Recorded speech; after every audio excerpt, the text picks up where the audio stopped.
મિત્રો, સમગ્ર ભારતમાં અનેકવિધ શિવાલયો આવેલા છે. મહાત્મ્ય અને સ્થાપત્યની દ્રષ્ટિએ દરેકની આગવી જ મહત્તા છે. ત્યારે આજના આ વિડીયોમાં અમે તમને ગુજરાતમાં જ આવેલ એક એવા શિવ મંદિરની વાત કરવા જઈ રહ્યા છીએ કે જેની શોભાને શબ્દોમાં વર્ણવી અશક્ય છે.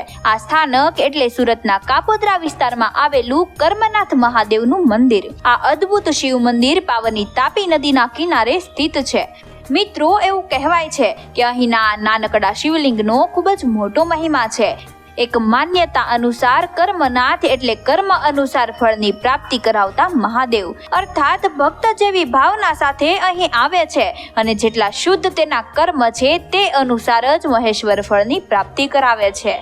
દેવાધિદેવ મહાદેવના આ દિવ્ય રૂપના અહીં પ્રસ્થાપિત થવાનું નિમિત્ત બન્યા હતા ઋષિ કરદમ. મિત્રો, એક દંતકથા અનુસાર ઋષિ કરદમ એ સ્વયંભૂ મન્વંતરમાં થયેલા બ્રહ્મમાનસ પુત્ર હતા. તેમણે મનુષ્ય રૂપાની પુત્રી દેવહૂતિ સાથે લગ્ન કર્યા હતા. આ વિવાહથી કરદમ ઋષિને 9 પુત્રીઓની પ્રાપ્તિ થઈ. કહેવાય છે કે આ 9 પુત્રીઓથી જ સમસ્ત સંસારનો વિસ્તાર થયો. ઋષિ કરદમને ત્યાં સ્વયં ભગવાન વિષ્ણુએ પુત્ર રૂપે અવતરણ કર્યું. આ પુત્ર એટલે કપિલ મુનિ. પુત્ર કપિલનો જન્મ થતાં જ પત્ની દેવહૂતિને આપેલા વચન અનુસાર ઋષિ કરદમ સંસાર ત્યાગી ઘોર તપસ્યા માટે નીકળી પડ્યા. તેઓ પાવની તાપી નદીના કિનારે આવ્યા અને એવું કહેવાય છે કે તેમણે જ અહીં સ્વહસ્તે શિવલિંગની સ્થાપના કરી અને ત્યારબાદ અખંડ તપસ્યા કરી. મિત્રો, અહીં મંદિરના ગર્ભગૃહ મધ્યે એક ખૂબ જ નાનકડું શિવલિંગ વિદ્યમાન છે. મહેશ્વરનું આ રૂપ એટલે જ કર્મનાથ મહાદેવ.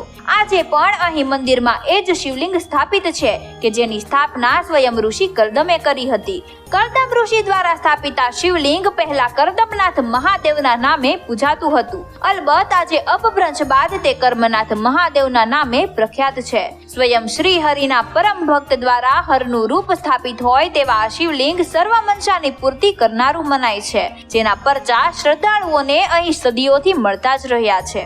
મિત્રો, આ મંદિરના જીર્ણોદ્ધારની વાત કરીએ તો 3 વખત આ મંદિરનો જીર્ણોદ્ધાર કરવામાં આવ્યો છે. ભગવાન મહાદેવની ઈચ્છાથી આ મંદિરનું ભવ્ય નવ્ય બાંધકામ કરવામાં આવ્યું છે.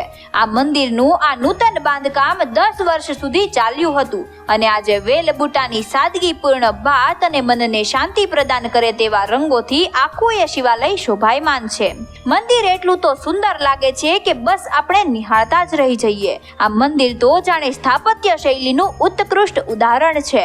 તો આ ભવ્ય મંદિરમાં શ્રદ્ધાળુઓને થઈ રહ્યા છે એક અત્યંત દિવ્ય શિવલિંગના દર્શન, અને આ શિવલિંગના દર્શન માત્રથી આપણું જીવન ધન્ય બની જાય છે. તો મિત્રો, વિડીયો વિશેનો તમારો અભિપ્રાય કોમેન્ટમાં જણાવો અને તમને અમારો વિડીયો પસંદ આવ્યો હોય તો વિડીયોને લાઈક કરો અને વધુમાં વધુ શેર કરો.